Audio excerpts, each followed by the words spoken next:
ഉരുളക്കിഴങ്ങും മുട്ടയുണ്ടോ എന്ന വൈകുന്നേരം എളുപ്പത്തിൽ ഉണ്ടാക്കാൻ പറ്റിയ നല്ല ടേസ്റ്റി ആയിട്ടുള്ളൊരു സ്നാക്കിൻ്റെ റെസിപ്പിയാണെന്ന്. അപ്പോൾ അതിന് വേണ്ടി ഒരു പാൻ വെക്കുക. നന്നായിട്ട് ചൂടായിട്ട് വരുമ്പോൾ കുറച്ച് വെളിച്ചെണ്ണ ഒഴിച്ച് കൊടുക്കുക. ആ വെളിച്ചെണ്ണ ഒന്ന് ചൂടായി വരുമ്പോൾ ഫ്ലെയിം ഓഫ് ചെയ്യുക.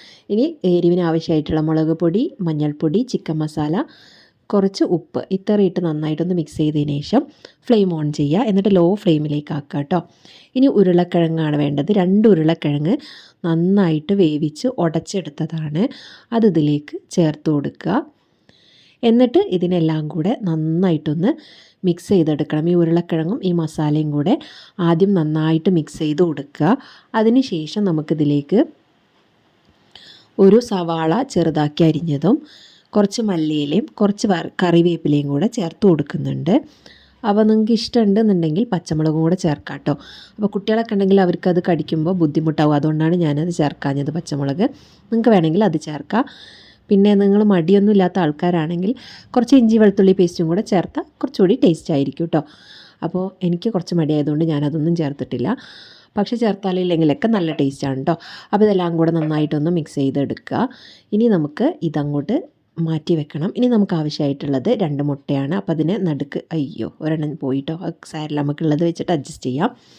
അപ്പോൾ ഇതുപോലെ 4ആയിട്ട് കട്ട് ചെയ്തെടുക്കുക.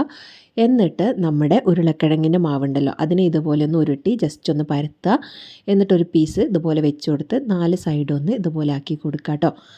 അപ്പോൾ ഇതുപോലെ ഒന്ന് ആക്കിയെടുത്തിട്ടുണ്ട്. ഇനി നിങ്ങൾക്ക് വേണമെങ്കിൽ ഇത് മൊത്തത്തിൽ കവർ ചെയ്തിട്ടും എടുക്കാം. അപ്പോൾ അതെങ്ങനെയാണെന്ന് കാണിച്ചു തരാം. അതുപോലെ എടുക്കുക, ജസ്റ്റ് ഒന്ന് പരത്തുക, അതിനുള്ളിൽ വെക്കാം, മൊത്തത്തിൽ അങ്ങ് കവർ ചെയ്യാം. ഏത് രീതിയാണോ നിങ്ങൾക്ക് ഇഷ്ടം അതുപോലെ ചെയ്യാം കേട്ടോ. ഇനി ഇതിന് ഇപ്പം എല്ലാം റെഡിയാക്കി എടുത്തിട്ടുണ്ട്. ഇനി ഇതിനെ നമുക്ക് പൊരിച്ചെടുക്കണം. അപ്പോൾ അതിന് വേണ്ടിയിട്ട് ഞാൻ കുറച്ച് കടലമാവ്, 2 തവി കടലമാവും, 1/2 തവി മൈദമാവും, കുറച്ച് മുളക് പൊടി, ചിക്കൻ മസാല, പിന്നെ എൻ്റെ അടുത്ത് കല്ലുപ്പായതുകൊണ്ട് ഞാൻ കുറച്ച് ഉപ്പിൻ്റെ വെള്ളം ഒഴിച്ചു കൊടുത്തത്. പിന്നെ അതുപോലെ കുറച്ച് വെള്ളം ഒഴിച്ച് നമ്മൾ ബജ്ജിയൊക്കെ ഉണ്ടാക്കാൻ വേണ്ടിയിട്ട് മാവ് തയ്യാറാക്കുന്ന പോലെ ഒന്ന് റെഡിയാക്കി എടുക്കാം കേട്ടോ.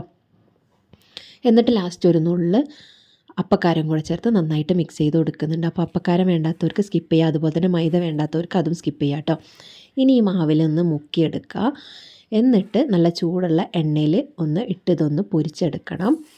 അപ്പോൾ ഇതുപോലെ ഇട്ട് കൊടുക്കുക. അപ്പോൾ എല്ലാം നമുക്ക് ഇതുപോലെ ഈ മാവിൽ മുക്കിയിട്ട് നല്ല ചൂടായ എണ്ണയിലേക്ക് ഇട്ട് കൊടുക്കുക. ഇനി ഒരു മീഡിയം ഫ്ലെയിമിലേക്ക് മാറ്റുക. എന്നിട്ട് ഇതിൻ്റെ സൈഡിൽ നിന്ന് കുറച്ച് എണ്ണ കോരിയിട്ട് ഇതിന് മുകളിലേക്ക് ഒരു 2 സെക്കൻഡ് ഒന്നിങ്ങനെ ഒഴിച്ചു കൊടുക്കുക കേട്ടോ.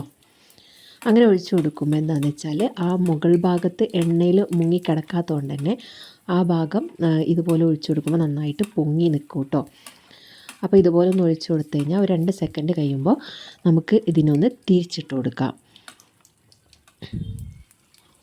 അപ്പോൾ നിങ്ങൾക്ക് എൻ്റെ വീഡിയോസൊക്കെ ഇഷ്ടമാവുന്നുണ്ടെങ്കിൽ ഒന്ന് സബ്സ്ക്രൈബ് ചെയ്യുക, ലൈക്ക് ചെയ്യുക, ഷെയർ ചെയ്യുക കേട്ടോ. ഇതുപോലെ എളുപ്പത്തിൽ ചെയ്യാൻ പറ്റിയ ഒരുപാട് റെസിപ്പികൾ ഞാൻ ചെയ്തിട്ടുണ്ട്. നിങ്ങൾക്ക് ഇഷ്ടമുണ്ടെങ്കിൽ അതൊക്കെ ഒന്ന് പോയി കാണുക. എന്നിട്ട് നിങ്ങളുടെ അഭിപ്രായങ്ങളൊക്കെ കമൻറ്റിലൂടെ അറിയിക്കുക കേട്ടോ. അപ്പോൾ ഇതുപോലെ ഒന്ന് തിരിച്ചിട്ട് കൊടുക്കുക.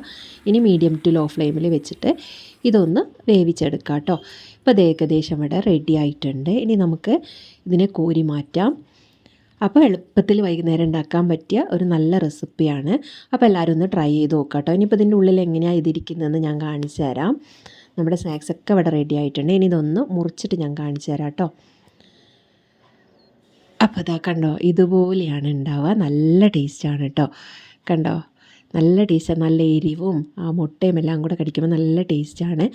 അപ്പോൾ എല്ലാവരും ഒന്ന് ട്രൈ ചെയ്തിട്ട് നോക്കുക. അപ്പോൾ അടുത്ത വീഡിയോ ആയിട്ട് കാണാം. താങ്ക്